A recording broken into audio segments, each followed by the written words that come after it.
కావచ్చు, కోనసీమ కావచ్చు, ఎక్కడ చూసినా అదే స్పందన, మహాస్పందన. గెలుపు మనది, ఆలోచనే లేదు. 100% మనమే గెలుస్తున్నా. నేడు రావుల పార్లమెంట్ అని నాకు గుర్తుంది. Gate way for Konaseema. అలాంటి ప్లేసుల్లో మీ దగ్గరికి వచ్చి మీతో మాట్లాడడం, కంబైన్డ్ ఈస్ట్ గోదావరి జిల్లాలో ప్రజాధనానికి ప్రారంభం చేయడం చాలా సంతోషంగా ఉంది, ఆనందంగా ఉంది చెప్పి కూడా నేను మీకు తెలియజేస్తున్నా. ఆకలి మీదున్న సింహం వేట కోసం ఎలా ఎదురు చూస్తుందో, నేడు ప్రభుత్వం ఉన్న వ్యతిరేకతతో అన్ని వర్గాలు కూడా ఎప్పుడెప్పుడు ఎన్నికలు వస్తాయా, 2 బట్టలు నొక్కుతామా, చిత్తుగా వైఎస్ఆర్ కాంగ్రెస్ పార్టీ ఓడించే వర్గాలకి సిద్ధంగా ఉన్నారు. అవునా కాదా అని మిమ్మల్ని అడుగుతున్నా. దీనికి కారణం ప్రశాంతతకు మారి పేరు కోనసీమ. ఎప్పుడైనా ఇక్కడ హింస తమ్ముళ్ళు నేను అడుగుతున్నా మిమ్మల్ని. దాడులు, కబ్జాలు, అక్రమ కేసులు, వసూళ్లు, కుల రాజకీయాలు, మాఫియా రాజ్యాలు, గంజాయి, పూర్తిగా తమ్ముడు ఎన్ని చెప్పినా తక్కువే. మా తమ్ముడు చెప్తున్నాడు, జగ్గిరెడ్డి అవినీతి. ఇక్కడ జగ్గిరెడ్డి అవినీతి, అక్కడ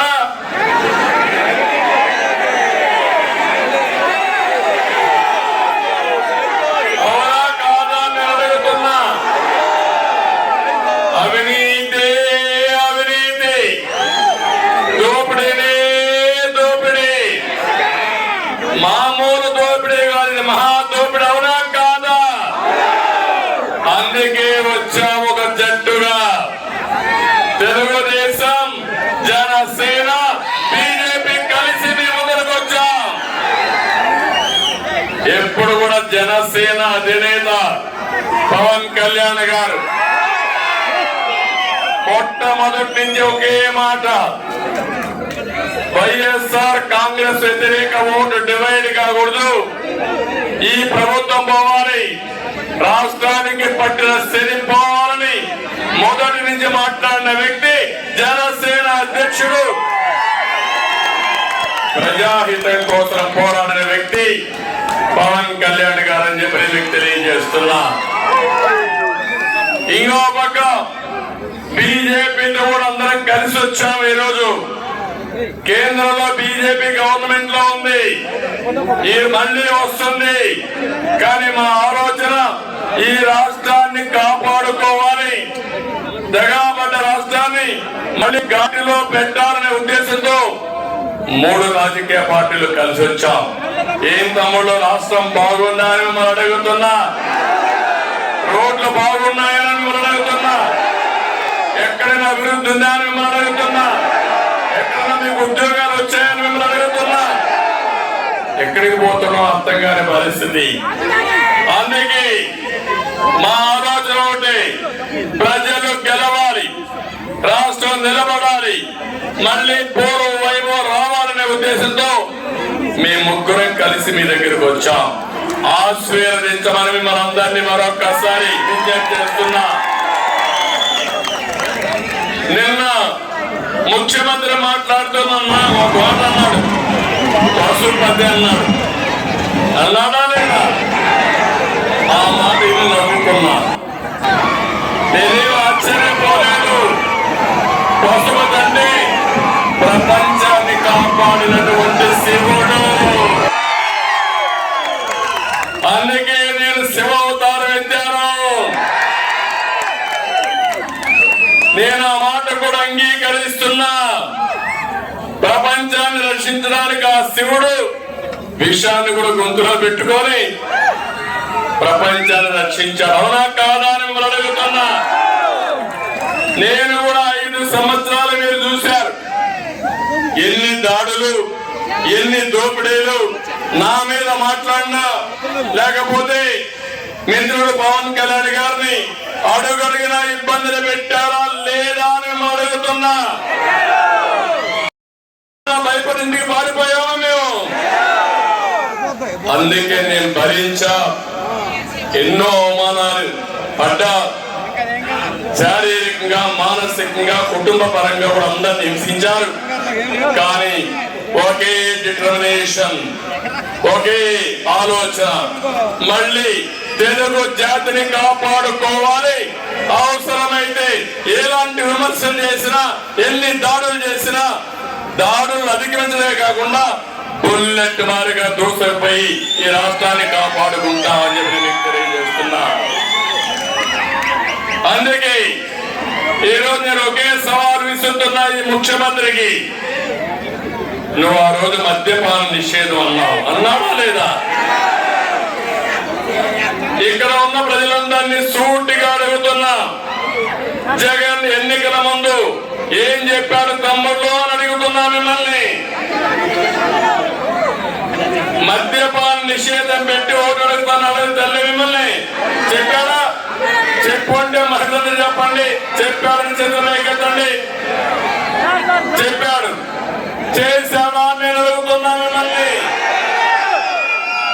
ఎన్నికల ముందు మాయ మాటలు చెప్పావు, ఓట్లు అందుకున్నావు. ఈ రోజు నువ్వు వచ్చి సొంత బ్రాండ్లతో నాణ్యత లేని మద్యం తెచ్చి మీ ప్రాణాలతో ఆడుకుంటున్నాడు. మా తమ్ముడు భూమ్ భూమ్ ఎక్కడికక్కడ ఇష్టానుసారంగా చేశావు. నిషేధం గాలికి ఎగిరిపోయింది. 60 రూపాయలు క్వార్టర్ బాటిల్ ఎంత తమ్ముడు? ఇప్పుడు ఎంత? 60 రూపాయలు క్వార్టర్ బాటిల్ ఎంత? 200 రూపాయలు. 140 రూపాయలు ఎవరి జోబులకు పోతా ఉంది? ఎవరికి పోతా ఉంది? తన ఆదాయం కోసం సొంతంగా నాణ్యం లేని మద్యం తయారు చేసి మీ బిడ్డల, మీ తండ్రుల, మీ కుటుంబ సభ్యుల ప్రాణాలు తీసిన దుర్మార్గుడు ఈ జగన్మోహన్ రెడ్డి. అవునా కాదా అని మిమ్మల్ని అడుగుతున్నా. అంతేకాకుండా ఈరోజు మీరు చూడండి, మద్యం తయారు చేసేది వీళ్ళే, సరఫరా చేసేది వీళ్ళే, అమ్మేది వీళ్ళే, డబ్బులు వీళ్ళకి. మళ్ళా నిషేధం చెప్పి ఓట్లు సంపాదించాలనే కుట్ర రాజకీయం వీళ్ళదేనని చెప్పి కూడా నేను మీకు తెలియజేస్తున్నా. నా బీసీలు అంటారు, మాటలు చెప్తారు. 30 పథకాల్ని నిలిపేసిన వ్యక్తి ఈ జగన్మోహన్ రెడ్డి. నేను అడుగుతున్నా మిమ్మల్ని, ఆదరణ పథకం వచ్చిందా మీకు అని అడుగుతున్నా. ఇంకో పక్క ఎవరికైనా సబ్ ప్లాన్ వచ్చిందా అని మిమ్మల్ని అడుగుతున్నా. 1 రూపాయి ఇచ్చారా అని మిమ్మల్ని అడుగుతున్నా. ఇంకొక పక్క దళితులు ఇప్పుడే చెప్పారు. దళితులైతే ఈ ఎమ్మెల్యే ఏదైతే అందరూ భోజనం చేసే ప్లేట్ పైన అంబేద్కర్ ఫోటో వేసి అంబేద్కర్ అవమానం చేసిన. అవునా కాదా? అంబేద్కర్ కోనసీమ జిల్లాలో అంబేద్కర్ కి అవమానం జరిగింది. అవునా కాదా? 30 మంది దళిత యువకులు అపోజ్ చేసి వాళ్ళ మీద కేసులు పెట్టి జైల్లో పెట్టారా లేదా అని మనం అడుగుతున్నా. అవునా కాదా? మేనమామని షాడో ఎమ్మెల్యేగా పెట్టుకుని బదిలీలు, కాంట్రాక్టర్లు ఎక్కడికక్కడ అవినీతి. కొత్త బ్యాండ్లో ఒక అభివృద్ధి తమిళలో ప్రతి పేదలో జగ్గిరెడ్డి అవినీతి ఉంది. అవునా కాదా? జగ్గిరెడ్డి మార్కు అవినీతి మార్కు. అవునా కాదా అని మనం అడుగుతున్నా. లంక భూముల్లో మట్టి తవ్వకాలు, భూ వివాదాలు, సెటిల్మెంట్ లో తిట్ట. ఇంకో పక్క లేఅవుట్ వేయాలంటే ఎమ్మెల్యేకి ఏం చేయాలి? తప్పం కట్టాలి. అవునా కాదా? 250 ఎకరాల్లో వరి చేసినప్పుడు తప్పుడు ఆధారాలు ఇచ్చి బీమా కూడా కొట్టేసిన వ్యక్తి ఈ జగ్గిరెడ్డి. అవునా కాదా మీరే ఆలోచించుకోండి. నేను అడుగుతున్నా, ఎమ్మెల్యే ఏమైనా జగ్గిరెడ్డి అభివృద్ధి చేశాడా? తెచ్చాడు. ఒక్క పని అయింది. రావులపాలెంలో బార్ తెచ్చాడు. తెచ్చాడా లేదా? లంచం కోసం బార్ తెచ్చిన వ్యక్తి, చిల్లర కోసం బార్ తెచ్చిన వ్యక్తి. నేను అడుగుతున్నా, ఇంకొక పక్క పేదవాళ్లకు ఇళ్ల స్థలాలు ఇస్తారని 20 లక్షలు కొని 45-60 లక్షలకు ఎకరాకు అమ్ముకున్న దుర్మార్గుడు ఈ జగ్గిరెడ్డి.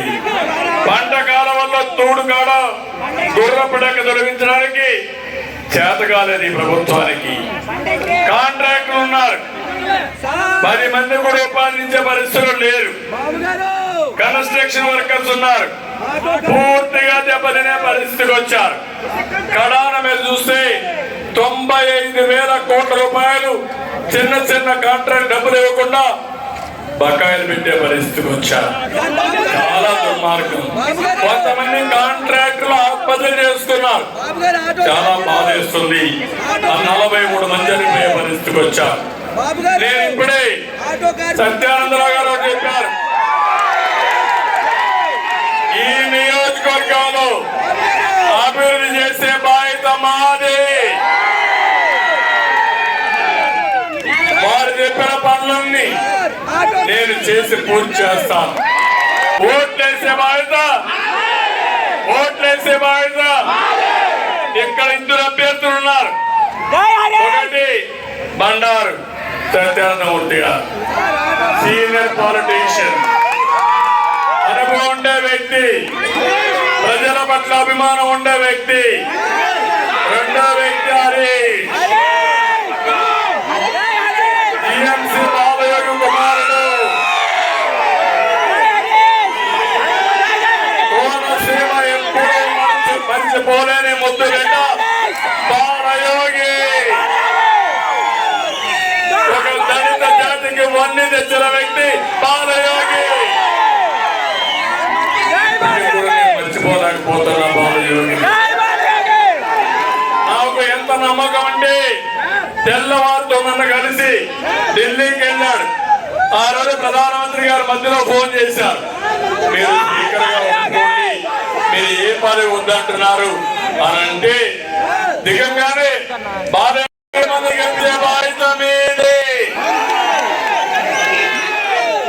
ఎంపీ 7 మంది ఎమ్మెల్యేలు. తర్వాత ఈ ప్రాంతాన్ని ఏ విధంగా అభివృద్ధి చేయాలో చేసే బాధ్యత మాది. అన్ని వర్గాలకు న్యాయం చేస్తాం, కాపులకు కూడా న్యాయం చేస్తాం. ఎవరిని కూడా నేను ఒకటి చెప్తున్నా, మళ్ళా మీరు ఒక్క ఓటుగా అటు వేస్తే చాలా సమస్యలు వస్తాయి. ఏకపక్షంగా ఎన్నికలు జరగాలి. ఒకే పక్షం, అదే ఎన్డీఏ. సైకో పోవాలి, ఇక్కడైతే సైకిల్ రావాలి. ఇంకో దగ్గర కాంబినేషన్ లో ఉంటుంది, ఒక దగ్గర కమలం పువ్వు ఉంటుంది, ఇంకో దగ్గర గ్లాస్ ఉంటుంది. ఇక్కడ 2 సింబల్స్ కూడా సైకిలే. ఇక్కడ నుండి ఒకటే చెప్తున్నా, ఈ రాష్ట్రాన్ని కాపాడడానికి వీర సైనికులుగా మీరు పనిచేయాలి. తెలుగుదేశం, జనసేన, జన సైనికులు, బీజేపీ నాయకులు, కార్యకర్తలు అందరూ మీరు పనిచేయండి. 2 ప్రభుత్వాలు ఉంటాయి. కేంద్రంలో ప్రభుత్వం ఉంటుంది, రాష్ట్రంలో ప్రభుత్వం ఉంటుంది. రాష్ట్రాన్ని అభివృద్ధి చేసుకుందాం. కార్యకర్తలు కూడా న్యాయం చేసే బాధ్యత మేము తీసుకుంటామని మరొకసారి అందరికీ విజ్ఞప్తి చేయమని మిమ్మల్ని అందరినీ కోరుకుంటూ అందరికీ నమస్కారాలు. జై హింద్, జై తెలుగుదేశం, జై ఎన్డీఏ.